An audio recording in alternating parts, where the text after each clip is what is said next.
নতুন আইন প্রণয়নের প্রতিবাদে সিআইটিইউ এর মিছিলের পর ওরিয়েন্টে চৌমুহনীতে একটি সভা সংগঠিত হয়। সিআইটিইউ এর রাজ্য অফিস প্রাঙ্গণ থেকে কেন্দ্র সরকারের পরিবহনের ক্ষেত্রে শ্রমিকদের বিরুদ্ধে সর্বনাশের নতুন আইন প্রণয়ন প্রতিবাদে মিছিল এবং মিছিলের পর ওরিয়েন্ট চৌমুহনী সভা সংগঠন হয়। বুধবার আগরতলা অফিস লেন এলাকা থেকে মিছিল শুরু হয় এবং আগরতলা শহর পরিক্রমা করে ওরিয়েন্ট চৌমুহনীর সামনে এই মিছিল শেষ হয়ে সভা শুরু হয়।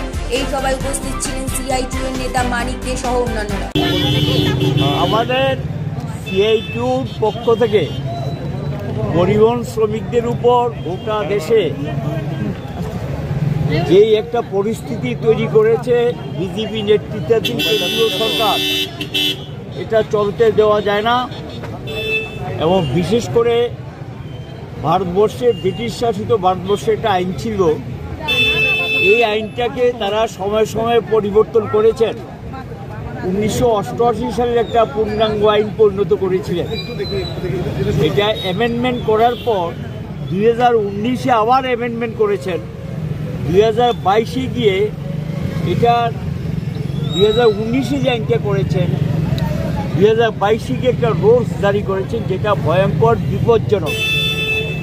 গোটা দেশে এখন পরিবহন আছে এমনিতে 50 লাখ কিলোমিটার নেটওয়ার্ক, 33 কোটি গাড়ি, মোটর ভেহিকেল সহ গাড়ি, আর ওই টু হুইলার সঙ্গে আছে 33 কোটি।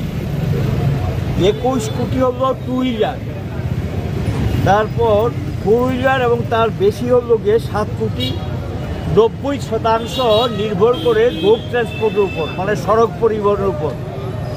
পণ্য পরিবহন, যাত্রী পরিবহনের উপর 90%, পণ্য পরিবহন ভারতবর্ষে 65% নির্ভর করে সড়কের উপর। তো স্বাভাবিক কারণেই এই যে নেটওয়ার্কটা, বিশাল নেটওয়ার্ক, এই নেটওয়ার্কটার মধ্যে রোড অ্যাক্সিডেন্ট হোক, এটা আমরা চাই না। এতে যারা রোড অ্যাক্সিডেন্টের অনেক কারণ থাকে। একটা হলো গিয়ে পরিবহন যারা পরিচালনা করেন তাদেরও ত্রুটি বিচ্যুতি থাকতে পারে, পথচারী ত্রুটি বিচ্যুতি থাকতে পারে, রাস্তা খারাপ থাকতে পারে, সরকার রাস্তা ঠিকমতো সারাই করেন না, রাস্তা খারাপের জন্য দুর্ঘটনা হয়, অর্থাৎ অসাবধানতা হয়, আর অনেক সময় যান্ত্রিক ত্রুটির জন্য হয়।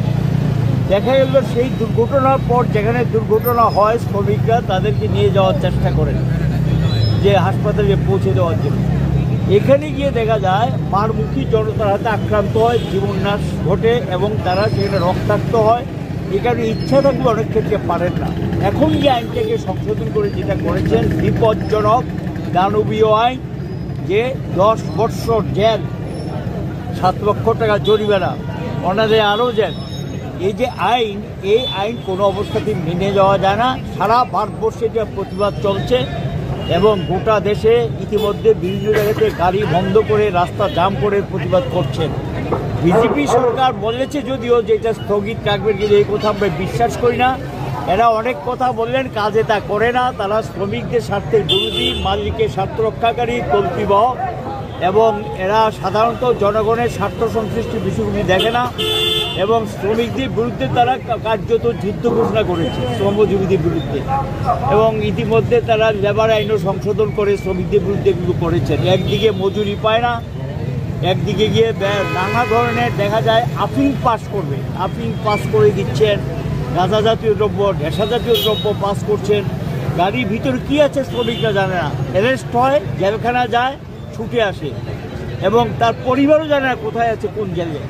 এই যে সাধারণ শ্রমিক যারা দেশে এক প্রান্ত থেকে আরেক প্রান্ত যোগাযোগ ব্যবস্থাকে রক্ষা করছেন, যাত্রী পরিষেবা, পণ্য পরিষেবা, এদের বিরুদ্ধে যে যুদ্ধটা ঘোষণা করেছেন কেন্দ্রীয় সরকার শ্রমিকদের বিরুদ্ধে, আমজনতার বিরুদ্ধে, এটা মেনে নেওয়া যায়। তারই প্রতিবাদে আমরা এই মিছিল সংগঠিত করছি।